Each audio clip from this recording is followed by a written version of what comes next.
Okay, so good morning, everyone. Thank you so much for joining today's webinar. This is one of 7 webinars that we are delivering across National Apprenticeship Week, alongside 2 masterclasses that our partner company, Just IT, will be delivering. If you're interested in exploring any of our sessions, then our lovely Sarah is going to drop a link into the chat shortly that includes our full timetable. So thank you so much for joining today. My name's Jess. I'm a client engagement manager at BPro. And this session aims to give you an insight into the Level 5 coaching apprenticeship, as well as a full breakdown of what the apprenticeship involves. With me on the call today is my colleague Sarah Douthwaite. Sarah is our Level 5 coaching professional lead at BPro, and she supports learners directly that are studying this apprenticeship. If anybody watches Michael McIntyre's The Wheel, when I say Sarah's in gold, that means she is the expert in the room. She is a font of all knowledge when it comes to the Level 5 coaching, and I'm super lucky to have her supporting me today. As I said earlier, if everyone can keep the cameras off and put themselves on mute throughout the session is being recorded.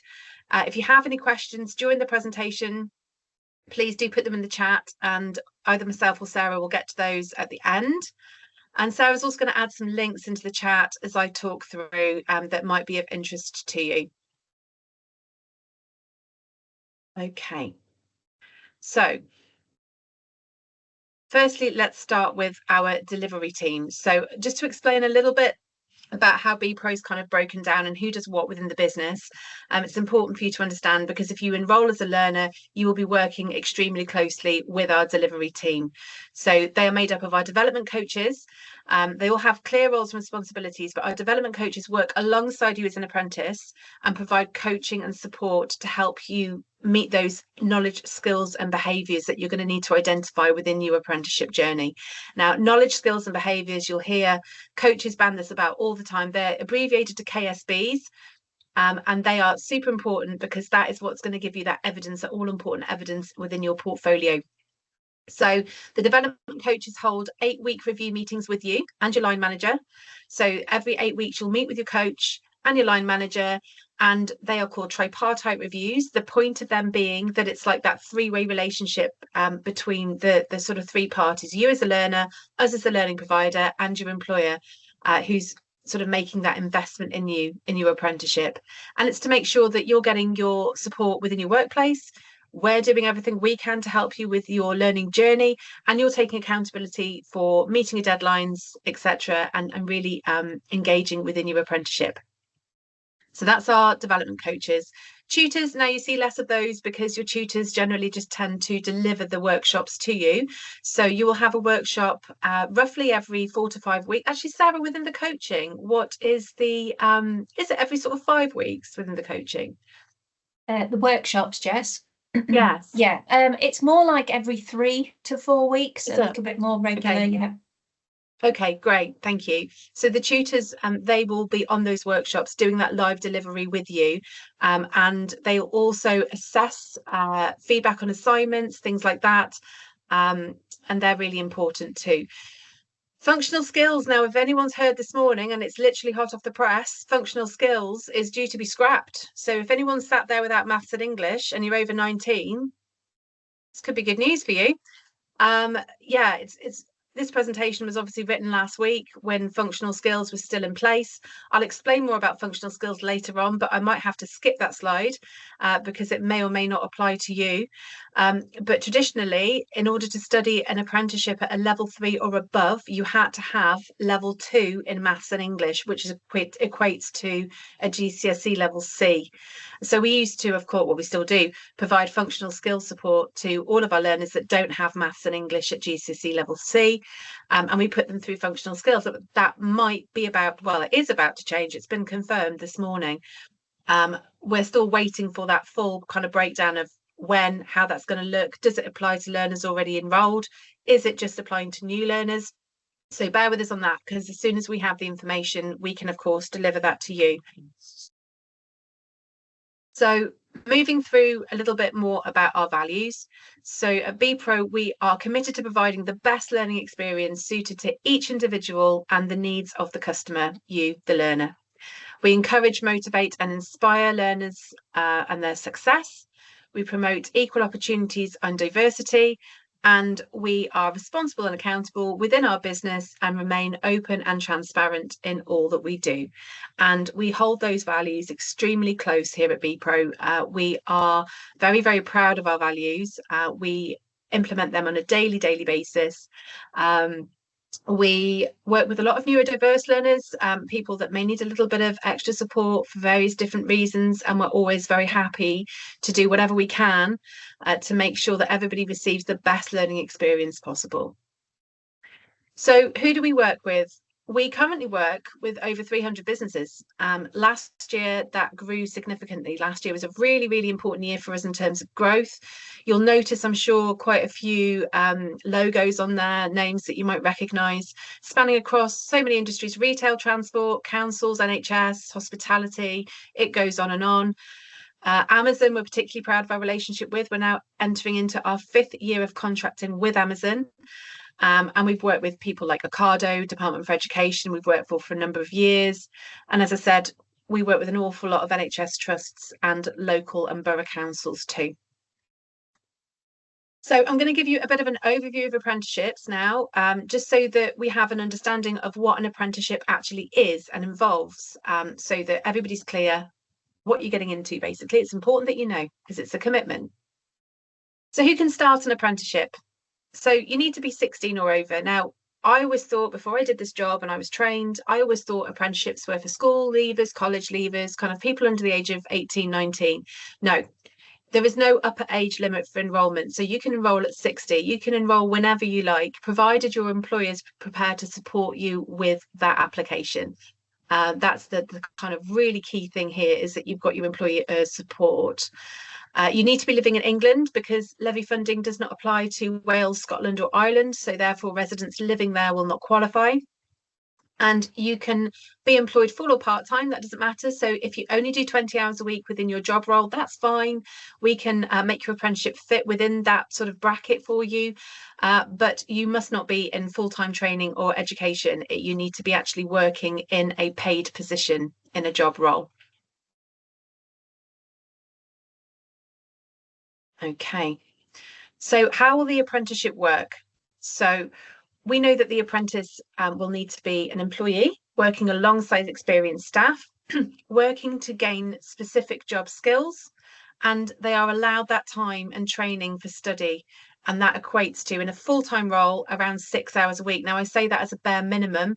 6 hours really is the minimum.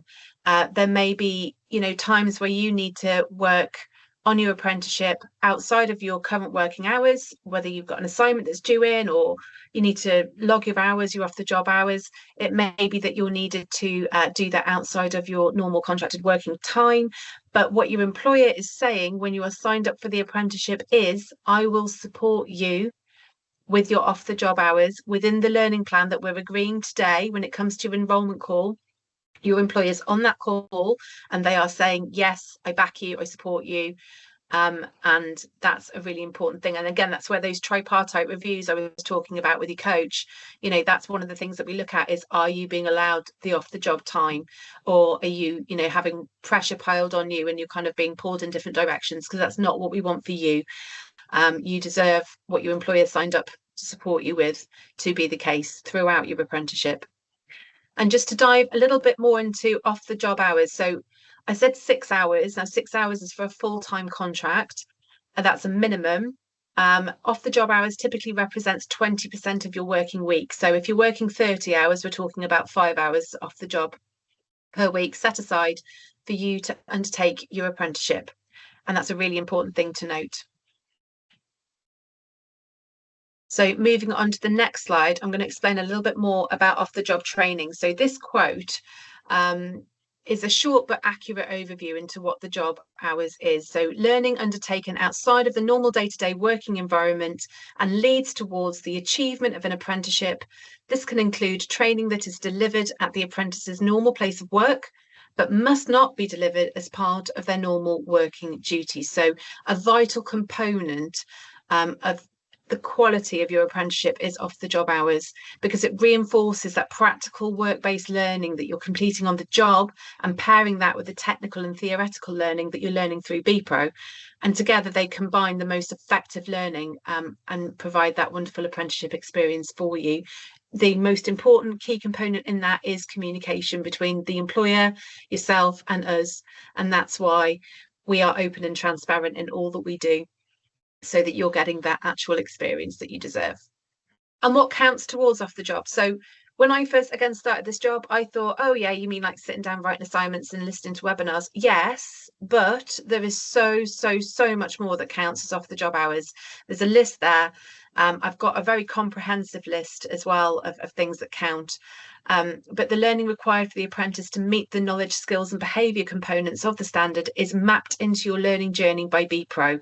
And this is again developed in partnership with your employer to make sure it's relevant to your role, relevant to your organisation, and the journey sets out how the content will be delivered. So for example, technical knowledge is delivered via a workshop for the qualification, coaching sessions to learn and reflect on new skills that you've learned, self-study time to write an assignment, and the learning content is all recorded as activities on your off-the-job hours e-portfolio account that you'll have with us as a learner with BPro. So just to look at an overview of our portfolio, now, we pride ourselves on not delivering 25 apprenticeships because we don't believe that that offers any quality. So we do stick to quite a small portfolio in terms of what we deliver. You can see the coaching at the bottom there. This is an overview of apprenticeships that we're delivering this year.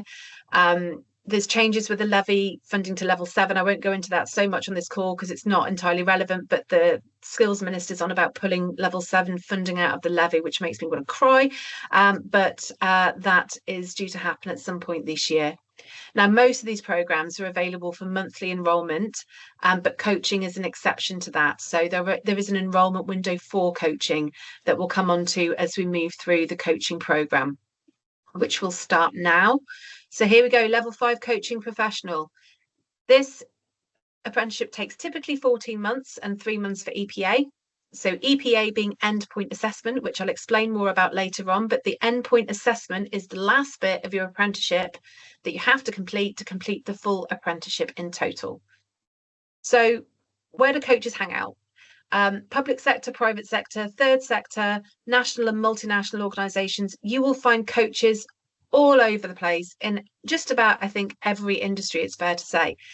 They are not just sort of dotted about within businesses. Coaches are a really important part of most organisations.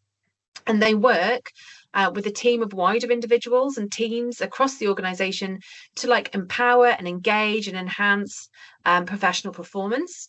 And as part of the apprenticeship, the learner will develop those skills in areas such as coaching to set clear goals, time management, communication, stakeholder management, and will deliver feedback. The role of coach is quite comprehensive. And the learner will develop knowledge of theories of learning and reflective practice, as well as organisational culture and relevant legislation within their apprenticeship. So typical titles that you'll find are here. I'm not going to read them all out, but you might spot your own on there, or someone that you might be representing on this call. They might be on there too. So I'll just leave that screen up for a minute so that you can have a quick read. And I should have said as well, I know this is being recorded. You can go back and you can watch this again later. That's fine. But our lovely Sarah is also going to be dropping fact sheets and links to different places into the chat so that you've got all of that afterwards as well. So don't worry about making notes or taking screen grabs or anything. Just listen to me waffle on instead. So the level 5 coaching professional. The qualification is level 5 CMI in professional coaching practice. And as we said earlier about functional skills, now there has been changes to that just this morning. And I've written this slide a lot about that, but that's fine. We can skip past that part. But the CMI qualification is studied by attending a number of live group webinars that will be assessed on written assignments, a coaching journal and a reflective practice. So here are the duties that you must cover in your role to allow you to evidence your learning. So these are the typical things that you need to be doing within your job right now. If you're looking at doing the standard, that you will need to evidence. So these are all really important things that you should be doing in order to qualify for enrolment. So alongside your CMI qualification, you'll also be independently gathering evidence against the 9 professional duties. And your knowledge, skills, and behaviours are demonstrated using a mixture of observation reports, professional discussions, and reflective accounts, and other work-based evidence that you'll need to be doing as well. As you said, yeah, you'll meet with your coach every sort of 8 weeks roughly via online video calls. That's important to note as well. With this, we are completely an online service, so you'll never have to go anywhere to do your apprenticeship. It's all done through in-house learning, learning delivery by us, and it's all kind of done virtually, remotely, however you want to say it. So for endpoint assessment then, this consists of an observation with a Q&A, an interview supported by a portfolio of evidence, and a knowledge test. Now, Sarah can maybe give us a bit more of an overview as to exactly what EPA is. Sarah, do you want to jump on for a second, just give an overview there? Yeah, absolutely. So during your endpoint assessment, when you've been with us and you've gained competency in those knowledge, skills and behaviours that Jess talked about, you will be independently assessed by an assessment organisation. And there are 3 types of assessment that you'll go through. So I'll start with the bottom and work up. So the knowledge test is an online test. It's multiple choice. There's 40 questions. You get 90 minutes to answer that. We will have covered all of the theory and the models that you'll need as part of that knowledge to answer those questions. We'll have done practice along the way as well. Then you will be interviewed by an assessor, and you'll have compiled a portfolio of evidence with us prior to going into that interview, which showcases your best examples of how you've coached people within your organisation. So really at the interview stage, it's just about explaining what you did, how you did it, what you learned from that with your assessor. And then finally, you will need to have 2 people that you're going to coach for the duration of an hour. The assessor will join you virtually to observe you do that coaching. Like I say, that it's an hour with 2 people, with a Q&A at the end of that, where the assessor really wants to get behind the scenes of what you did, why you did it, what thoughts you had as you were coaching, just to test that understanding of your practice. Okay, Jess. Brilliant. Thank you, Sarah. See, she's the expert in the room. Thank you so much for that. So moving on to what our delivery model looks like then. So the first stage, and this is where I come in, is the onboarding stage. So my job is I work more so directly with the employer. So I will keep in touch with your employer in the background. You won't see or hear from me probably very often at all, but at the beginning you will, because I will take you through all of the administration side, your kind of paperwork that we need you to complete. We ask you to do what we call a skills scan. Which is where we ask you to grade your kind of current knowledge, where you stand at the moment, against all of the knowledge, skills and behaviours that are embedded into the level 5 coaching professional apprenticeship. And I'll go through all of the kind of, as I said, the enrolment forms, all of the onboarding side of it, and I'll then pass you over to the onboarding team. We do provide insight videos to learners and managers that we ask you to watch together, so that you both, again, it's trying to make sure everyone understands what they're signing up for. That's a really important part of what we do and what I do especially. But it is imperative that employers and learners understand the commitment, and that's why we do that. Once we move through that stage, you'll be booked in for your initial one-to-one advice and guidance session, which is conducted by a coach such as Sarah. Probably will be Sarah if it's a coaching, in fact. And Sarah will take you through the one-to-one that we have. That's like an hour roughly, where she will help kind of break down a little bit more about the apprenticeship and build your kind of your learning plan with you and your employer. And then you go through the enrolment at the end of that session. So the one-to-one initial guidance session and the enrolment session is all done in the same call now. They used to be separate calls. They have been grouped together. We're just finding it was really difficult to get line managers' availability as well as your own availability. And they were being stretched out too far because, well, yeah, my manager can do that week, but then they're not available till 2 weeks on Wednesday. And it's kind of got lost then. So, and we're working to an enrolment window, particularly with the coaching. So it is important that that kind of flows a lot better. So we have grouped those calls together. So it is a long call, I will warn you now. It's a 2.5 hour call, but it's all done and dusted in the same morning or afternoon, and then you're enrolled and you're good to go. Okay, and from day one, after you've gone through that enrolment session at the end of your enrolment window, then yep, you're enrolled and you start learning from day one of that day.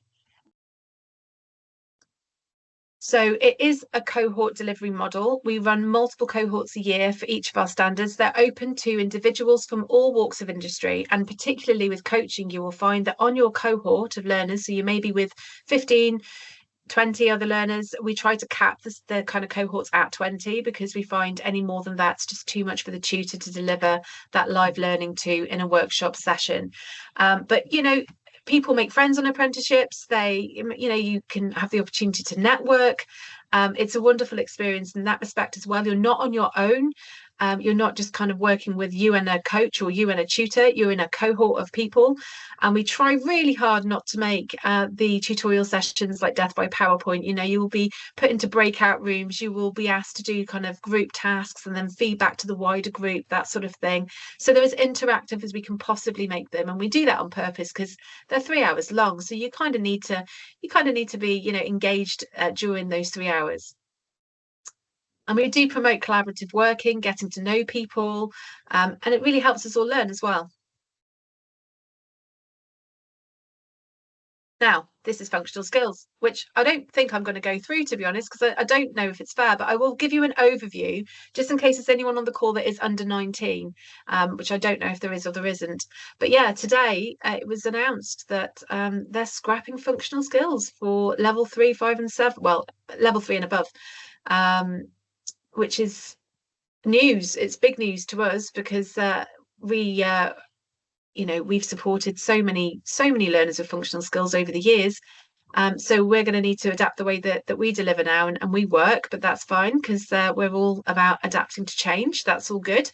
But yes, currently, from today, you don't need to enrol in functional skills if you did not achieve maths or English at GCSE level C, provided you are 19 or over. What it means for learners already on programme and engaged in functional skills is a different conversation. I don't know the answer to that. But on this call, of course, we're all going to be new learners enrolling, so it won't affect you.